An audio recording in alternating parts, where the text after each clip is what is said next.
บรรยากาศห้านกาแฟเป็นจุดชมวิวเนาะอยู่แขซานชมวิวหน่วยภู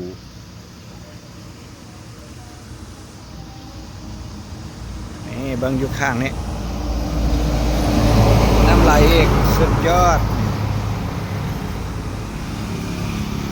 โฮมมี่คอฟฟี่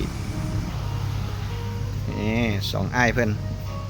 กำลังจิบกาแฟชมวิวได้ครับปะ สุดยอดเลย ยอดเนาะกับวิว ก็คือไปไหม้ละ วิวหลักล้าน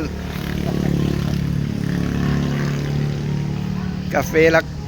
ลักพันวิวหลักล้านก่อนเดินทางไปดานัง